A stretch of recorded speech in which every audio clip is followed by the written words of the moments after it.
good afternoon, everyone. Thank you for joining us today as we continue our study through the book of Genesis, what we are calling walking through history, walking through the story that God has delivered to us in his word. And again, Genesis being the beginning, no better place to begin looking at the word of God and trying to understand the story that is found within it than here in this text. Thank you for joining us today. And we hope that our time together will be well spent and we will grow in our knowledge of the scriptures, because as we repeat often, the more we come to know the scriptures, the more faith we can have in God and the more we can trust him. And especially, in the days that we're living, trusting God is certainly of the utmost importance. I have with me my good friend, Alan Seenestrang.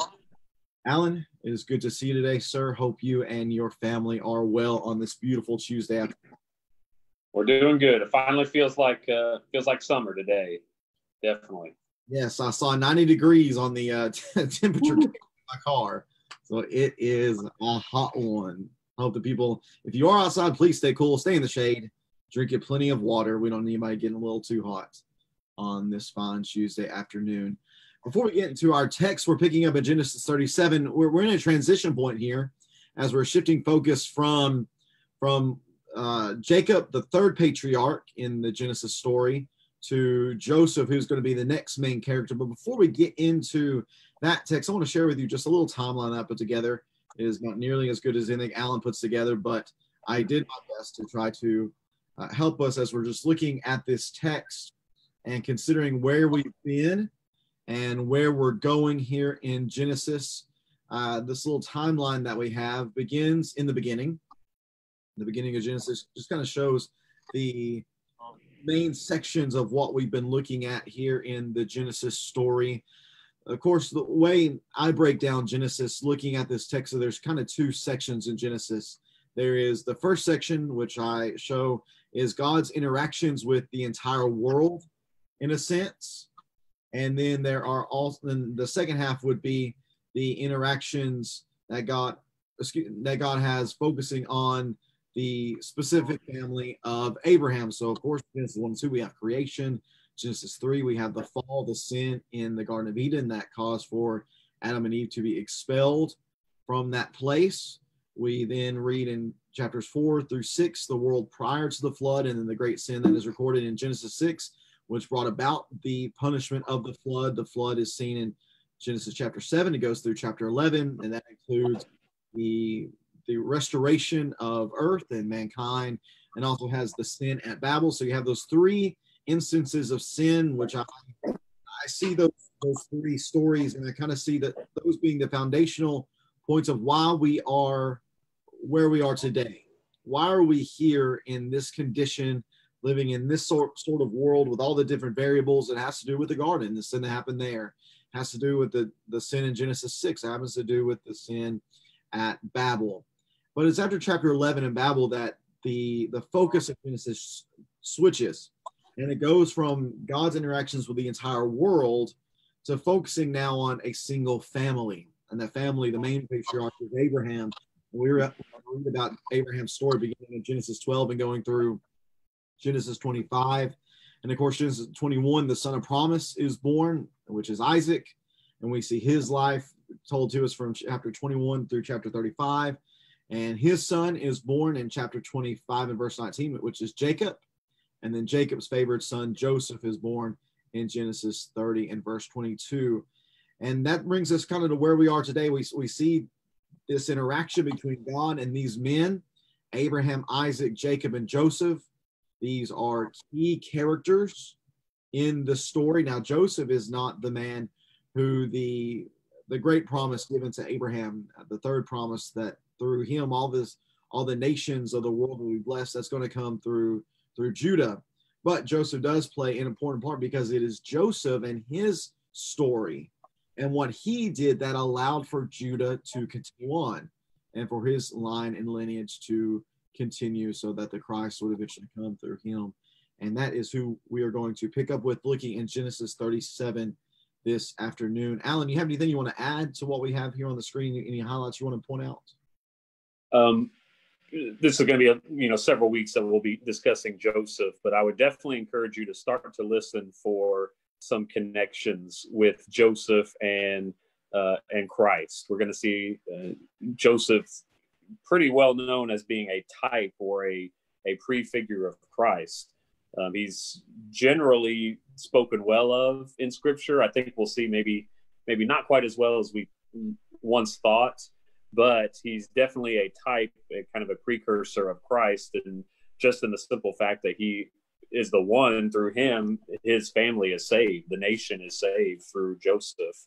So we'll see some connections with him, and even some other salvation, key characters in the Bible, specifically David. I think there's a lot of neat connections between Joseph and then how David is talked of and portrayed in First and Second Samuel as well. So start to listen for some things. We'll mention these as we go, but just wanted to throw that out so we can start to listen for them as we go through the next 13 chapters.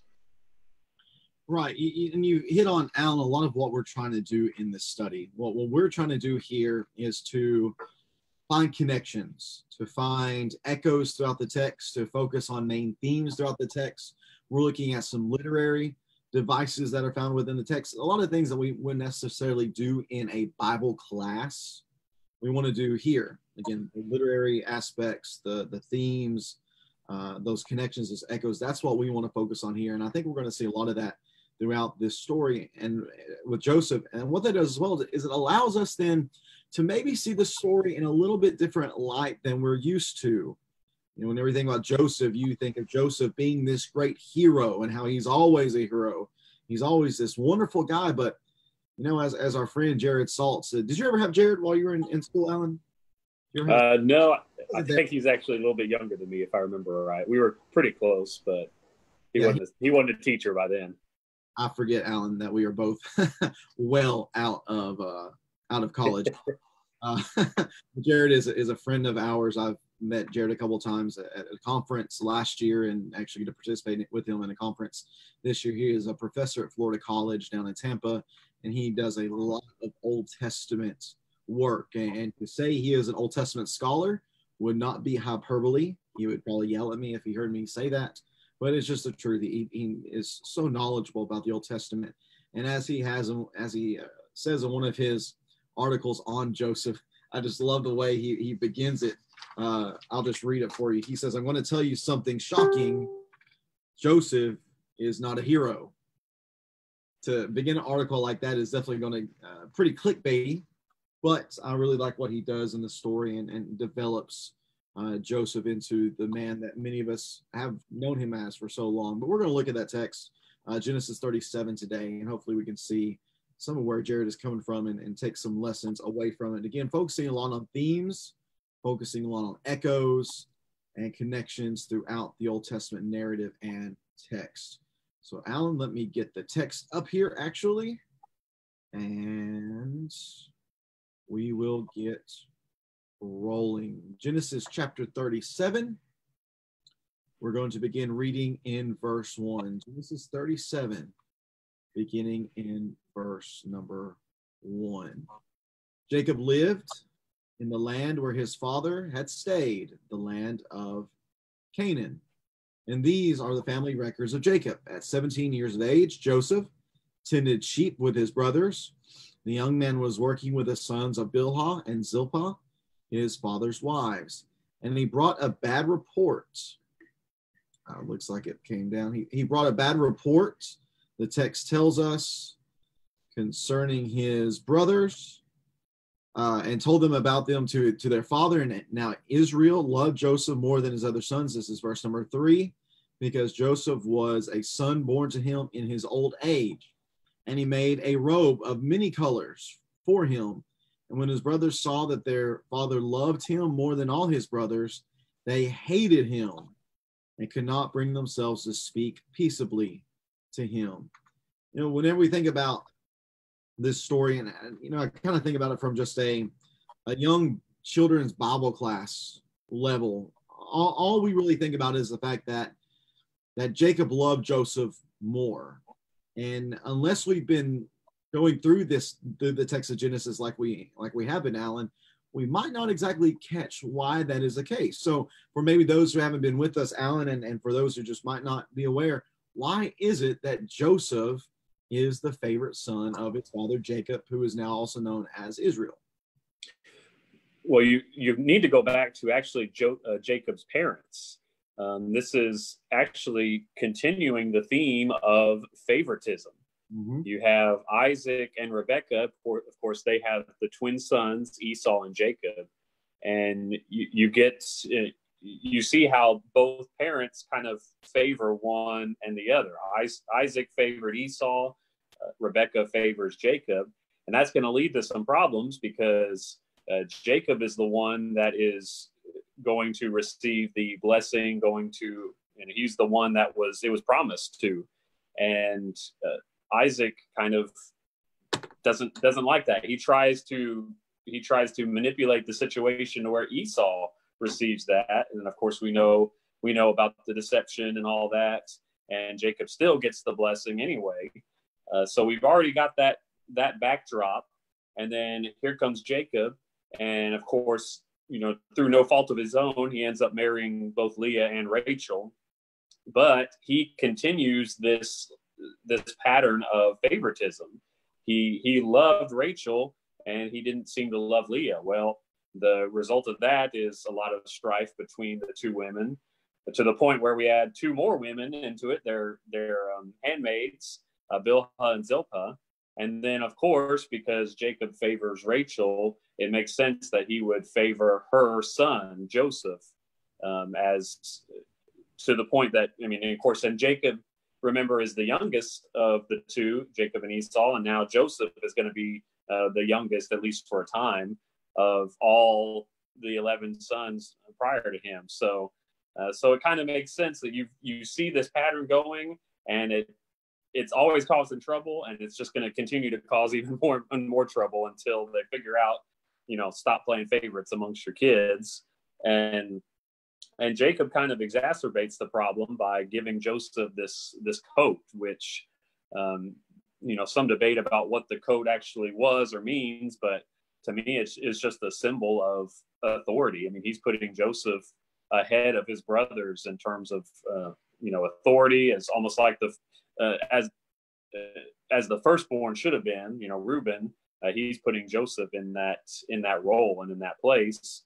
And of course, you favor this younger brother over all the others. There are going to be some pretty bad jealous feelings about that. Right. As one commentator said, it's likely that Joseph had given all of his sons coats, and yet here is his favorite son who he gave, in a sense, a double portion to. And speaking of a double portion with the coat, that's one of the issues that we're going to see here in this text, the inner workings between Jacob and his firstborn son, Reuben, and then his favorite son, Jacob. There's a term that I'll pull up on the screen, and a little note that I put in here. I hope it'll show up on the screen. I'm not sure if it will or not. But it's this term called primogeniture, and it's just a fancy word for law of the firstborn. And what we see again is a pattern, a theme in Scripture where this term is not followed. Here we go. Now see how I just share it.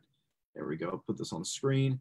What we have here in Genesis 37 is just another instance where this is being violated, and it doesn't become really an official thing until the law of Moses. There's support for it, that this is the way things ought to go. That's seen in Deuteronomy chapter 21.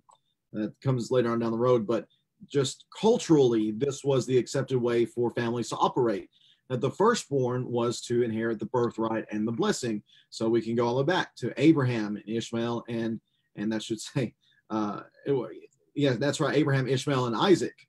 Now, Ishmael was the firstborn to Abraham, and yet he was not from Sarah, and therefore he was kind of skipped over for the blessing and the birthright. Those things went to Isaac. Now we see in Isaac, just like you mentioned, it should have been for Esau. He tried to give to Esau, but Jacob and Rebekah stole that from Esau. That's being broken. We even see another tie in Egypt whenever the plagues take place. that the firstborn, the one that is received the birthright and the blessing, the firstborn there is killed in the plagues. So this theme here of the firstborn inheriting the blessing and being superior in a sense to his brothers, that dynamic is continually upset here within the Genesis accounts. And we're going to see as we get through this text that the firstborn, this time being Reuben, well, he's going to try in his own way to fix things the way that he believes they ought to be. But you set it up well, Alan. What we have here is just rivalry. We have rivalry, and we have parents not learning from the mistakes of previous generations. And we're going to see how that plays out here within the story of Jacob and Joseph. So here in the text again, it is spoken very plainly that Israel loved Joseph more than any of the other sons. Not only the old age, but was also from his favorite wife. He gives him this robe. If that wasn't enough for the other brothers to dislike to dislike Joseph, then we also see while we read in verse number 2 that he comes out from the field where he's working with his brothers, his half brothers, the sons of Bilhah and Zilpah, and he gives his father a bad report about them. He tells them whatever it was that they were doing, whether it was maybe being lazy, whatever it was. This language here of giving a bad report, that is language of a negative connotation. It's the same type of language that we have later on in the Exodus concerning the Canaanite spies, that they were to go into Canaan and spy out the land to see whether they could take it. They come back and bring a bad report, a negative report. That's the same thing that Joseph is doing here, same language. And he is bringing a negative report here about his brothers, and they don't like it.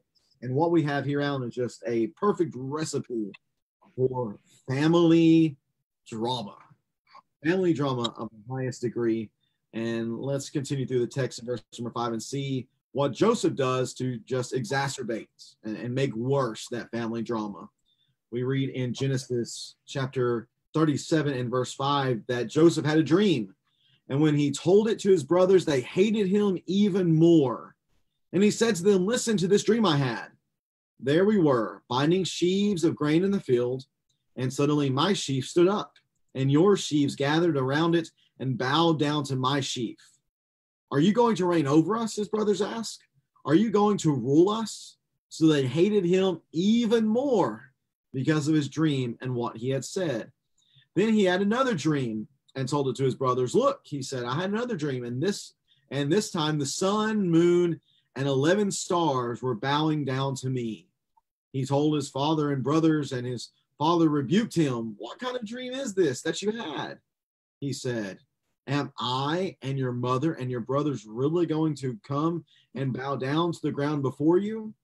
His brothers were jealous of him, but his father kept the matter in mind. Alan, we have here just coals being heaped upon coals of jealousy and hatred between Joseph and his brothers. Is Joseph having these horrible, awful feelings towards Joseph because not just of his status, but here we see his own actions, just adding fire to the jealousy and dislike they have for him. What do you think about these dreams that Joseph has? Because mind you, and you know this, Alan, and many of our audience probably know this, but if you're unfamiliar with Joseph's story, dreams come into the picture later on while he's in Egypt. And he is seen to have the ability to interpret dreams that are had by other people. Well, that's a little different than what we have right here, Alan. What do you think about that? These two dreams are definitely different from the two that he interprets for, or the ones he interprets for Pharaoh, and then the ones he interprets for the butcher and the butler and the baker. So we see 3 times, so we have these pairs of dreams throughout in just this small narrative. But these are a little bit different because there's not really any mention of God in terms of, God has given me this dream or God can interpret this dream. Joseph is just telling them. And when you pair that with some of the other things, you almost get the sense that, I don't know if I would go so far as to say he's making these up, but he's having these dreams and he's not attributing them to God, but the interpretations are pretty clear. The brothers and then the dad know exactly what they are. And it's interesting in verse 8 that not only is Joseph telling them, I mean, he's repeating the dream, but it says they hated him even more because of his dream and what he had said. So you get the sense that, even if Joseph did have these dreams, honestly, that he's rubbing them in. It's a clear interpretation of what they mean. There's no, these aren't difficult to interpret. So there's, he's telling his brothers over and over again, it sounds like to me, rubbing it in their face that, hey, you're supposed to bow down to me. If you top this with the fact that he's already wearing this, coat of many colors that symbolizes his status as number one in the household, he's the father's favorite, so he can do no wrong. He's giving this bad report. You kind of understand the other brothers. I mean, it's no wonder if this is constantly happening over and over again, and he's this little 17-year-old punk that's doing this, and those brothers were, men. They were older. They were, in their 20s and 30s. They were much older than him. So for this to just happening over and over again, you understand why they could not even speak peaceably to him. It says in verse 4, and even the father, even Jacob in verse 10 rebukes Joseph in a little bit because of the second dream. He says, what kind of dream of this have you had? Am I and your mother and your brothers really going to come and bow down to the ground before you? He rebukes him sharply because of I think how he's saying that. He's not just, there's no way Joseph can't be aware of the situation and how his brothers feel about him. But from what we see in the text, Joseph does nothing to try to fix or smooth over that relationship with his brothers in any way. And he seems to make it even worse. Yeah, whenever we come to the scriptures, particularly narrative portions of scriptures, we can come to them with different approaches, you might say. We can come to them with a more, maybe judgmental isn't the best word, but maybe a critical viewpoint. We can try to see how something that might be done is done in a negative way, but we can also come to it in a more gracious sense, giving the benefit of the doubt. So if we do that here with this text, we come at it from two different angles. We come to two different conclusions. We come at it critically. We could easily see this as being Joseph taking jabs at his brothers. I see no reason to why he didn't have these dreams. But even if he did, as you mentioned, there's not much here from God. So are these from God? They were just dreams of his own. More so, it says in verse number 5, when he told it to his brothers, and also what we see in verse number 9, then he had another dream and told it to his brothers. These are repetitive terms, as Jared points out in his writing on this text. This seems to be something, as I think, he's telling them time and time again and reminding them continually that this is taking place. And lest we think that the meaning of these dreams isn't obvious, notice what his dad says in verse number 10. He told his father and brothers, and his father rebuked him. Jacob knew exactly the meaning of these dreams. It made total sense. The sun being the dad, the moon being the wife. Which wife? That's the question. Why not exactly know which wife exactly? But the 11 stars, I mean, listen, it's easy to understand that these are dreams. And in these dreams, Joseph is seen as being superior to not just his brothers, but also to his parents as well, that they would bow down. And of course, we're looking at this text and we can see the grand narrative, the entire story, and we see where this does end up taking place. So we can see that. Them, not so much. In the moment, Jacob could thoroughly be offended by what is said. But I do want to notice the end of verse 11. His brothers were jealous of him, but his father kept the matter in mind. To me, that reminds me of what we see in the New Testament, in the gospel stories with Jesus, and particularly his mother Mary. I think about whenever Jesus stayed in Jerusalem and did not return with his family back to their hometown, but he stayed back in the temple and the synagogues and was learning with the rabbis and participating in that process. Whenever his parents come and find him. They said, well, why did you not come with us? He said, I am to be about my father's business, to be about the work of my father. And it said that they marveled at him. They didn't understand, but that Mary cherished that in her heart. She kept that in her heart. She kept that in mind. That seems to be kind of something that we see here going on, that Jacob didn't necessarily like it. He didn't understand it per se, but he remembered it. Mary probably didn't like that her son stayed behind in Jerusalem and wasn't under their protection, but she remembered it and she cherished it. And we're going to see where this kind of comes up later on in the story. But Joseph here, he has these dreams. He shares them with his family. They don't respond very much in kind. In fact, his brothers especially, come to be even more jealous of him and greatly hate him and dislike him. But then let's see what happens at the beginning of verse 12, Alan, that we have. Where did it go? Let's see. Verse 12, as the story shifts, and we're going to see what ends up happening to Joseph. Of course, we're familiar with the overall story. Brothers don't like him, sell him off, ends up in Egypt. But how do we get there? In verse number 12, the text tells us that his brothers had gone to pasture their father's flocks at Shechem. Israel, being Jacob, said to Joseph, your brothers, are pasturing the flocks at Shechem. Get ready. I'm sending you to them. And Joseph replies, the text says, I'm ready. Then Israel said to him, go and see your brothers and flocks, and see how your brothers and flocks are doing, and bring word back to me. So he sent him from the Hebron Valley, and he went to Shechem. And a man found him there wandering in the field, and asked him, what are you looking for? I'm looking for my brothers, Joseph said. Can you tell me where they are pasturing their flocks? They've moved on from here, the man said. I heard them say, let's go to Dothan.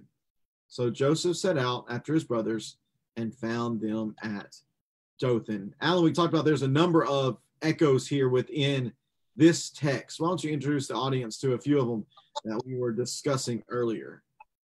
Well, the first one, hopefully you remember because it's only been a few chapters, but what just happened at Shechem? If you remember, when they first came back, they actually settle around the area of Shechem, which is in the northern part of the country, and that's where the whole issue with Dinah, the sister, happened. And remember, she is seduced by Shechem, the ruler of, or the prince of that city. And eventually the brothers, because they were angry with all that, they eventually wipe out the whole city, or at least all the males in the city. So there's a pattern and a history of trouble in this area. So it's a little surprising. I mean, they've left since then. They've been in the southern part of Israel, but for them to come back so soon, I mean, I'm sure it's been several years at this point, but for them to be back already in that area, I'm sure the people of the area haven't forgotten the 11 brothers that came through and wiped out the whole city and took all the women and children captive. So there's kind of a history there of just of trouble. So the fact that they're going back is a little bit interesting, and I think we're supposed to definitely tie those together in terms of the trouble that can be had there. You wonder why the brothers would want to go back there anyway. It could be that Jacob he owned property up there. That could be part of it, but the fact that there's someone kind of watching the brothers, that it makes sense given the history. Notice this man that Joseph runs into knows exactly who the brothers are and where they've gone. He's overheard them talking about going to Dothan. So you almost get the sense this guy's just kind of a spy sent by one of the cities in the area just to keep an eye on them so they don't go crazy again. I mean, if you remember, there was a fear of the brothers that had set in that area. So that's why they were not pursued or attacked. So they were the people of the area still fear them. So it's definitely a dangerous mission that Jacob is sending. He wouldn't have forgotten about all this. So the fact that he knows that they're in Shechem and he sends Joseph up there, that's kind of dangerous. That might be why he sent him in this instance. just to check on him. But the fact that he sent Joseph alone, and we'll see he sends him with his robe on too, would have been, I think, just a big old target on his back, even not just for the brothers, but for the people of the area. Right, and what we have here is another instance that one of the guys we've been listening to, another possible way of looking at this text is carrying on from what we saw in verse 10 and 11, that Jacob questions Joseph, or what kind of dream have you heard? Do you really think that we're going to bow down to you? Could be that at this point Jacob has some feelings, and that Joseph maybe is thinking about taking more than is his at the moment. And maybe Joseph here is getting a little too big for his britches, and Jacob is offended by this dream that he's had. And so it's almost like a test. What is Joseph going to do here? Is he going to do as I ask him to do, or is he going to again take more than what is here? There's so many different ways to understand this text, and maybe to see what the motivations that Jacob had in mind were whenever he sends Joseph out on this journey. And Alan, you mentioned Dothan in our pre-show talk. There's only one other time we see Dothan mentioned, and that's in the story of Elisha. And you mentioned how you look at this place that's only mentioned twice, and yet there are two very different outcomes with these two stories. Why don't you share with the audience what you told me about before the show? So Dothan's mentioned here in verse 17, and then it's also mentioned in 2 Kings chapter 6. And if you remember that story, that's where the Syrian army has surrounded the city of Dothan, and Elisha, I believe, is there, and his servant looks out, sees this grand army coming to get Elisha. That's why they're there. They're for Elisha. They've surrounded the city, and he's obviously upset about that. And he talks to Elisha and say, what can we do? What's wrong? And Elisha, if you remember, says, those that are for us are more than those that are against us. And he opens the eyes of the servant, and what does he see? In the surrounding hillside, just chariots. So, the Lord's army surrounding the Syrian army, much, much greater than this tiny little Syrian army. So the fact that we have that in that instance and Dothan here is just kind of interesting. I think it shows two aspects of God's, I guess we would say, providence. And these two, the results of these two stories are completely different. In this one, Joseph goes to Dothan, and what happens? He's thrown into a pit, he's sold and sent down to Egypt. Well, terrible things happen. In the Elisha story, what happens? Well, the army of the Lord's there, and God's people are delivered, and they're saved in that instance. So two almost completely different results. Yet, I think both of those are showing that God is in control. Even though two different things happen, God saves them and God doesn't save Joseph here. But because God is in control of both situations, his will is done. And the fact that Joseph isn't saved here, but eventually he goes down to Egypt. And because of all that, we'll see at the very end of Genesis, Joseph saying, he's not mad at his brothers for that. He knows that this was all God's plan, that this would happen. It was his providence that he would go down to Egypt. So God is in control of both of these narratives, whether with a grand army or even allowing things to happen. So I think that can give us a lot of comfort, just knowing that, even if things aren't going the way we think they should, Joseph, he's going to have a couple really tough chapters here. Even when he starts to climb back out of the pit, he gets thrown back in again. So he seems to just have some really bad luck for a while. So it would be easy for him to just, wash his hands, curse God, and die. But he never does that, and, to his credit. But again, just an example of, God works in mysterious ways. So he's always in control, no matter what. Even if we can't see his control on the hillside around us. Yeah, or see his plan until the very end of the plan. Right. That's one of the most difficult things, I think, for us as humans to really wrap our limited and finite minds around, is the ability that God has to take a really, really negative and bad situation and use it to accomplish good, and specifically to accomplish his good purposes. You know, just think about the story of Jesus. He died to accomplish God's purpose. What worse thing that can happen than a death to take place? And yet that's exactly what God needed to happen, or is designed to happen, in order for his will to be accomplished. And here you're talking about that, Alan, you know, he's looking at these two separate stories of Dothan. And one of them, the power of God is seen in his spiritual army. But here, there's nobody. The people that Joseph was here looking for, that they weren't actually here.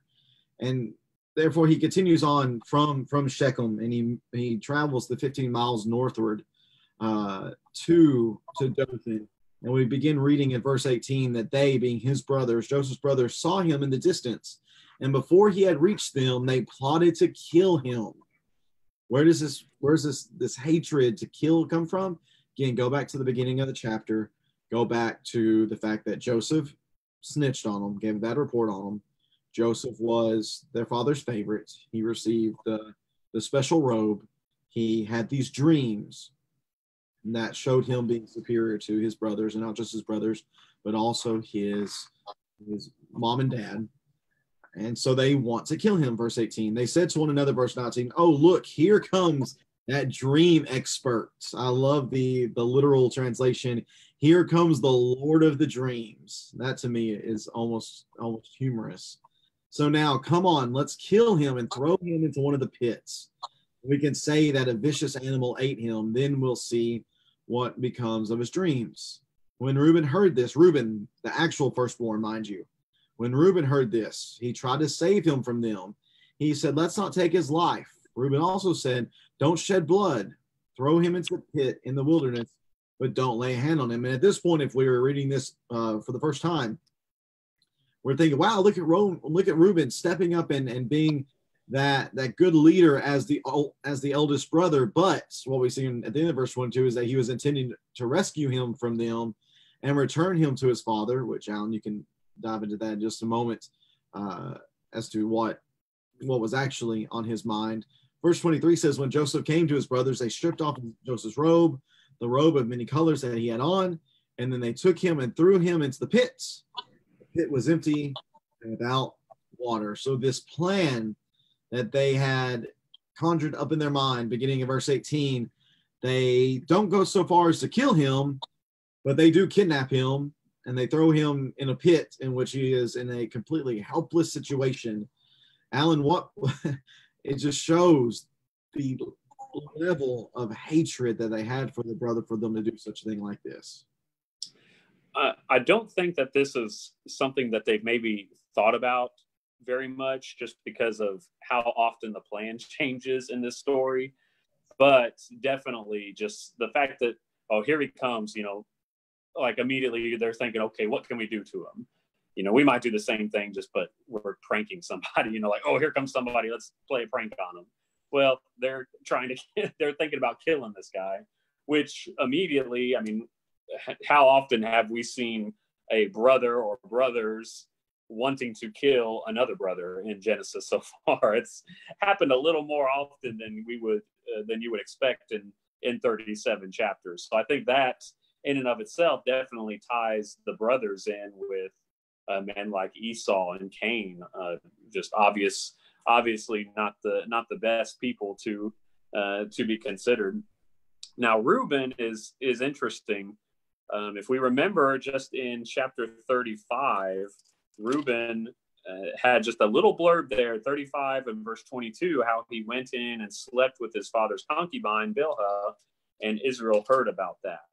So if we remember that, we can kind of see what Reuben is doing here. He is obviously lost his status as firstborn, as the leader of the brothers, and Joseph has replaced him. I mean, that's what Joseph has really become. He's got the firstborn badge and the firstborn robe right now. So Reuben's lost that. So you understand why he would think that maybe if I can restore Joseph, I can show that, you know, I'm really a good guy. Maybe I can get back in my father's graces. But it's a little bit sad because we see that Reuben, or the rest of the brothers, really have downgraded Reuben themselves. He just seems to have no influence at all. He's you know, just grasping at these straws, trying to get them. And of course, Reuben is trying to deceive himself. He says, "Oh, don't, you know, okay." He says, "Don't kill him." Okay, that's fine. But you know, he intended to. He just said, "Throw him in the pit. Don't lay a hand on him." But he doesn't tell them what his intention is, to go and rescue him and restore him. Which on the surface sounds like, oh, he's trying to do what's right, but he's deceiving his brothers. And just the fact that he has to do that, he can't just say, "No, we're not going to do that. I'm going to pull him out of this pit, and we're going to take him back, and you guys aren't going to do anything to him." You know, that would be the mark of a strong, and, you know, the mark of a leader saying that. But he has to use this, you know, deception and trickery and try to sneak around and do all this. So he's clearly lost his firstborn, not only his status with Jacob, but also just the leadership role amongst his brothers. And I think we'll see that someone has taken that up, and that's going to be Judah. He seems to be the one that the brothers look to, and he's the one that comes up with the final plan of what they're going to do, and they follow him. And I think that's why he's going to be mentioned in chapter 38. And we see later in the narrative, Judah is going to be the one that is the de facto leader, you know, almost like the firstborn of the family. Even though he's just the fourthborn, he's clearly the one that has the leadership role. Right. And this whole time, the brothers are trying to throw Joseph under the bus. Just get rid of Joseph. Well, Reuben's doing here is he's doing exactly like you're saying. He's trying to get back to where he feels like he ought to be, and where culturally he should be. And now, what does he need? And what does he have to do in order to get there? He's going to sleep with his father's concubine first time. That didn't work out. Now he's going to throw the rest of his brothers under the bus. Whatever he's got to do, he's going to try to do it in order to accomplish his plans of getting back to what he sees as his rightful place. But there comes to be an issue, Alan, in what he tries to do here in this text in Genesis 37 in verse number 25. They sat down after they had taken Joseph, they taken his robe off of him, they threw him in the pit, they sat down to eat a meal, verse 25. And when they looked up, there was a caravan of Ishmaelites coming from Gilead, and their camels were carrying aromatic gum, balsam, and resin going down to Egypt. And Judah said to his brothers, Judah is always looking for some sort of gain. He asked them, he's like, well, what do we gain if we kill our brother and cover up his blood? Come on, let's sell him to the Ishmaelites and not lay a hand on him, for he is our brother, our own flesh. And his brothers agreed. When the Midianite traders passed by, his brothers pulled Joseph out of the pits and sold him for 20 pieces of silver to the Ishmaelites, who took Joseph to Egypt. And when Reuben returned to the pit, he saw that Joseph was not there, and he tore his clothes. He went back to his brothers and said, "The boy is gone. What am I going to do?" So they took Joseph's blood. They sent the robe of many colors to their father and said, "We found this. Examine it. Is it your son's robe or not?" And his father recognized it. It is my son's robe, he said. A vicious animal has devoured him. Joseph has been torn to pieces. And then Jacob tore his clothes, put sackcloth around his waist, and mourned for his son many days. All his sons and daughters tried to comfort him, but he refused to be comforted. So he said, "I will go down to Sheol to my son mourning." And his father wept for him. And meanwhile, the text tells us, verse 36, the Midianites sold Joseph in Egypt to Potiphar, an officer of Pharaoh, and the captain of the guards. You know, Alan Rubin has his plan. He knows exactly what he's going to do in order to get what he believes to be rightfully his. And yet there are some caravanners that come across the brothers and Joseph, and they throw a wrench in his plans. So not only, so Reuben doesn't get what he wants, but here's Judah. Judah has his opportunity to take advantage of the situation. And that's what he does, getting rid of Joseph. And it's just so amazing to see the character of these brothers.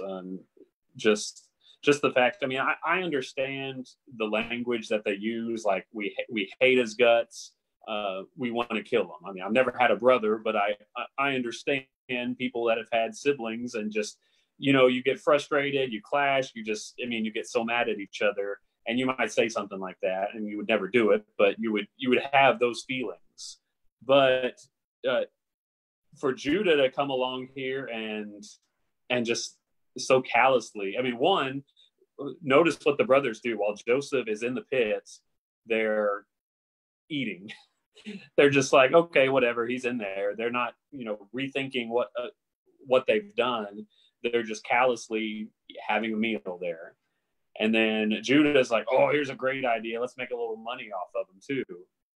I mean, you would think at the very least they would be, I mean, if they would be doubting, or at least feel a little bit guilty about what they've done. Even if they hate Joseph, you got to think, well, man, should we really do this? You know, at least going back and forth, kind of, you know, arguing, you know, with yourself. You have your evil angel and your good angel over here, and your devil on both shoulders, that type of situation. But they're eating meals. Judah's just like, hey, let's make a little bit of money off of them as well. Just they could care less. These are wicked brothers right now. These guys are just not very good at all, which to me is a testament to Jacob. I mean, his failure as a father so far, and there's so many failures by him, and how these boys have turned out at this point. And we mentioned how Reuben just seems to be out of the loop. Notice all of this happens. Joseph is sold to the Ishmaelites. Judah's idea to sell him is all done without Reuben. In verse 29, when Reuben returned to the pit and saw that Joseph was not there, he tore his clothes. So he's out of the loop. He's gone. And the brothers just have ignored him. They're doing their thing. And then Reuben comes back, and he wasn't even a part of that whole part of the, you know, planning and selling and all that stuff. So, I mean, Judah's the one that they look to. His plan is what they go with, and Reuben's just not even in the picture at that point. And of course, he tears his clothes. The boy is gone. What am I going to do? And he's just distraught, because that was hopefully his one chance to get back in Jacob's good graces. Yeah, you gotta just, you can't feel for Reuben, except maybe his frustrations. Frustration, like nothing is going my way. But I like one thing that Robert said in his video on this text. He said, you got to think about it from the perspective of these brothers. You know, we've talked about before that names meant something more to these people and their culture than it does in ours. And you got to think, you know, at some point these men are going to ask, okay, well, where'd my name come from? Like, oh, well, you know, I really hated your aunt, and so I named you this because I was in the middle of struggling with her. And that's basically the background for a number of these sons and that whole thing. And you got to think that at some point they're just going to embrace the fact that they were born in strife and in difficult situations with their family members, and they just kind of embrace that. And they see this drama between family members as just being just part of life. And up until this point, everybody in their families had difficulties. We got all the way back to Abraham with Sarah and the way that they lied to people about their marriage. We can look at Sarah and Hagar, the difficulty in their lives. We can look at, of course, Jacob and Esau, the difficulty in their lives, Leah and Rachel, the difficulty in their relationship. And here it's just a different chapter, but same story for this family. It's tough to read to see just how much they hated each other in this case. And yeah, what it ends up coming to, as you mentioned, that they just sell them. They get rid of them. Judah is just cold-blooded, we might say, and just wants to get something out of him. And he gets a little bit of silver out of Joseph. But now they got to think, okay, what are we going to do? So the idea is, well, we're going to take this robe. And what they end up doing is they end up slaughtering a male goat. And we have them deceiving their father by saying that, obviously, this is what we have, is the robe.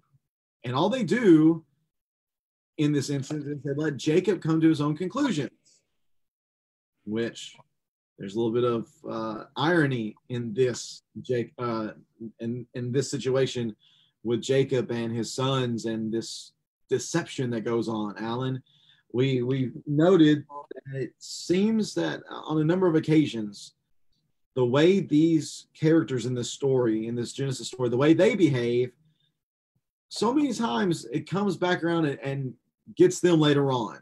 We refer to it as karma of sorts, and though we're not promoting the true idea of karma, it just does seem what these people do. It ends up coming around to get them later on. And so where have we heard this before, Alan, this bit about Jacob, deception, and it may be involving a goat?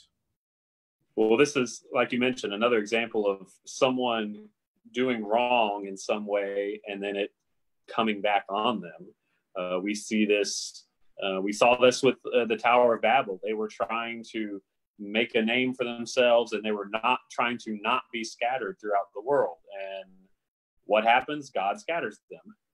Well, here we have, think about Jacob. He, when he was deceiving his father Isaac, what did they do? They killed a goat. They put some goat skin on him and deceived him about who he was.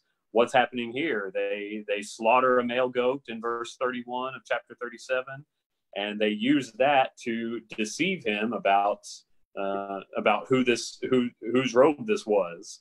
And so it's the same kind of, like you said, almost like karma, or what comes around goes around. Jacob is being deceived by his own sons, just in the same way he had deceived, or Isaac was deceived by Jacob, his own son. So that's what's funny about all of these, reading these all in order like this: Abraham, Isaac, Jacob, Joseph, Judah, all these guys, like, we just see these repetitions over and over again. Abraham, basically handing off his wife twice. Isaac doing the same thing, giving his wife to the king or whatever. And just these character flaws, these failures, these sins, just repeating over and over again until we run out of story, I guess. I'm sure things like this maybe even continued on through the generations, and we just don't know about it.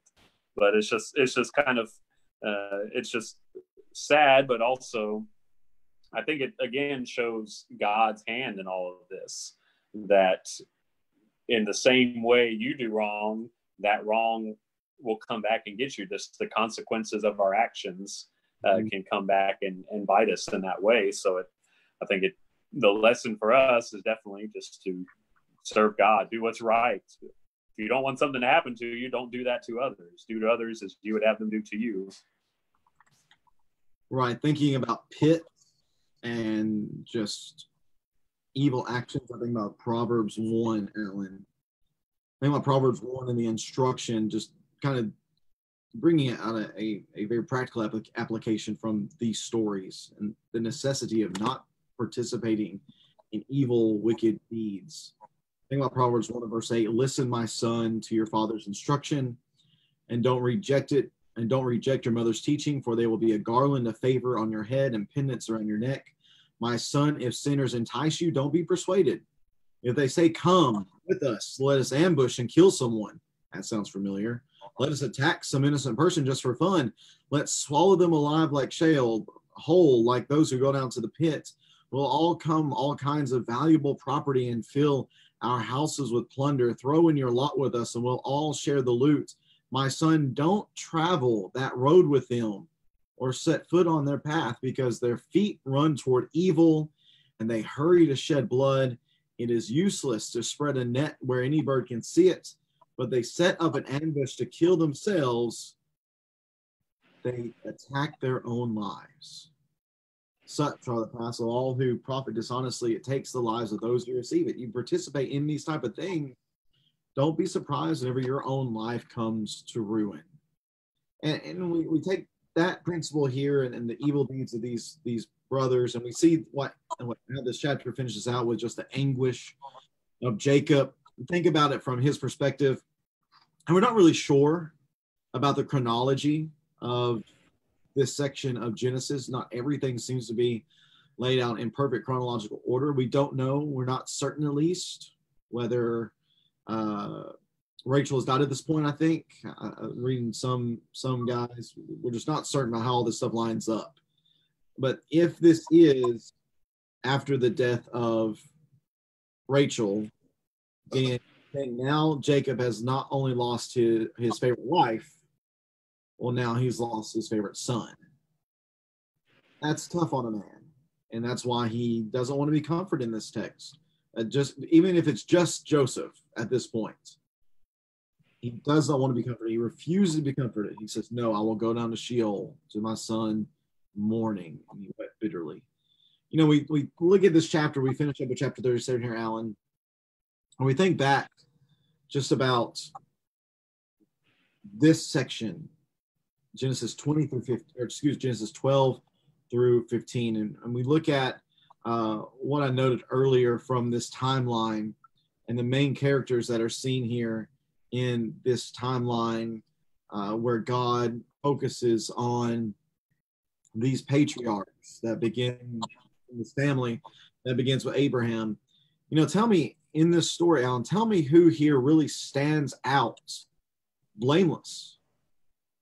Abraham, Isaac, Jacob, even Joseph. Are there any people in this story who you're looking at their story beginning to end, they just shine forth as heroes? I don't really know if I can see anybody who we can say that about. They each had their own faults, and they each made tremendous mistakes in not just their own actions, but the way that they treat their families and the favoritism. And we can look at that favoritism beginning with Isaac and how that affected his life, how it's affecting Jacob's life. We see the lie concerning the wives that began with Abraham also is seen within the life of Isaac. It's just, there's no one here that's squeaky clean without faults. And yet, as you're talking about the providence of God, that just shows God's ability to use even people with great faults to accomplish his purposes and to bring about the ultimate good, the fulfilling of the promises that he gave to Abraham. What do you think about that, Alan? I think one key too is we've seen, beginning with Abraham, a consistent pattern of God's promises. Promises were given to Abraham starting in chapter 12 and repeated throughout Abraham's narrative, a little bit more information each time. Those similar promises are given to Isaac, similar ones are given to Jacob. And it hasn't mattered the entire time what these men have done to either lie and cheat and deceive like Jacob, or to try to make sure the promises came to pass like Abraham and Isaac, or to leave and I think abandon his family like Joseph, or some of the things that Judah is going to do. We'll see here. It hasn't mattered this entire time what those men have done or not done or tried to do. Those promises are still being given, and those promises are still coming about because God said they would happen. And that's, to me, that's the entire story of the Bible right there. God has made these promises. That's why they're so prominent in the beginning.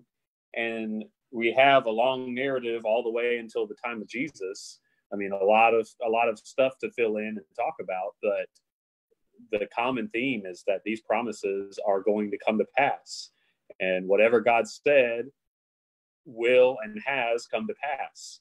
It might take generations. It might take 400 years in Egypt. It might take 40 years of wandering in the wilderness. It might take, however many hundreds of years in the time of the judges going back and forth and back and forth. And it might take, hundreds of, dozens of wicked kings in Judah and Israel during the divided kingdom. It doesn't matter. God's promises will be fulfilled, and God is in control of all of that. And even when men try to do their own thing, or we try to mess things up, or we try to help God out, he can use that for the bigger picture of his promises. And that's why I think we see so many of these characters. Isaac, we'll see Joseph, even Judah, and Jacob. They all have so many similarities to Christ, but only a few similarities. None of these are exact mirror images of Christ, because there's only one. But that's why they're so important, is we get a piece of the puzzle with Jacob. We get a picture of who God is and who Christ is. We get a little picture of that with Jacob, and we get a big picture of that with Abraham, and we get a nice picture of that with Joseph. And all of these, we see it later on with Joshua or Moses or David, all of these important characters that had Christ-like qualities, that we can get a picture of Christ, and they also had un-Christ-like qualities, and which just serves to highlight the perfection that is Jesus Christ and the Son of God. Yeah, they had human qualities. They're human, and that shows, just like you just mentioned, that emphasizes the superiority of Christ, that though he was human, he never displayed those qualities. He was perfect in his demeanor and his actions as he lived here on this earth as a man. Great thoughts, Alan. Yeah, I think all that's well said. To me, looking at these stories, it emphasizes the number of times in my mind that the readers of the New Testament text are reminded to think about the Old Testament, to think about the narratives, to think about what was written in the Psalms, to think about what was written in the prophets, even just the different aspects of the law of Moses, because all those things are pointing to Christ. They were all given in order to teach about the Christ and about who he would be, and about us, about what God expects of us and how he expects for us to behave in our lives as his people. That's why I've enjoyed this study so much thus far, just to get into this text and to see those aspects of the text, to make these connections, and to try to be able to fill in some more of the big picture of what we see in the Old Testament narrative. That's great. Alan, do you have any closing thoughts you have for us this afternoon? I believe next time we'll check out chapter 38 concerning Judah and Tamar. Judah, of course, is a pivotal figure because he is the one through whom the promise of the Messiah is going to come. We're going to read about another difficult text. In all honesty, it's another difficult text we see here concerning Judah, but that's going to be in our study on Friday at 3:00. Alan, anything you want to share as we close out this afternoon? Sounds good. I'm looking forward to continuing Joseph's story, and then look at Judah. I think we'll see, this is chapter 38 is one of those chapters that on the surface it doesn't seem in the right place, but hopefully we'll see how well it fits in right where it's at, and how important the role of, or the character of Judah is in this story. We tend to emphasize Joseph in this, but I think Judah ends up being one of the heroes of the whole story. Right. Yeah, that's the thing about narrative, especially biblical narrative. Some of these stories that are dropped in here, they're like, huh? Why is this? If it happened, it happened, but why is that included here in the recorded narrative of the text? That's what we want to look at on Friday at 3:00. Hope you'll join us then, Friday at 3:00, as we continue to walk through history, the story of God and his people in the book of Genesis. If you would like to catch up with where we've been thus far, all those videos, our previous studies, are recorded on our Facebook page under the videos tab. You can go through and find all the walking through histories and catch up with us if you'd like. If you have any questions, comments about anything concerning the Bible, it doesn't have to be this particular section of scripture, but if you have any questions, any spiritual needs, we do invite you to reach out to us here at Pleasant Plains Church Facebook page. We'll get back with you as soon as we can and hope we can be of service to you. And hope that you all have joined us today, have felt benefited by our study. Again, the more we can come to know God's word and the different aspects of it, the more we can dig into it, the greater our faith can be, the greater founded our faith can be, and the more we can learn to trust God. Because as we're seeing here, he can use even very messed up people, very flawed people to accomplish his good purposes. Thank you for joining. Everybody have a great rest of your Tuesday. Hope you get to enjoy the beautiful weather outside. God bless you all, and hope you'll join us here on Friday. And if you would like to have someone to study with, you don't have any plans tomorrow night, 6:30, you can join us here as we continue our study through Philippians. Everybody have a great rest of your day. God bless, and we'll see you soon. Take care.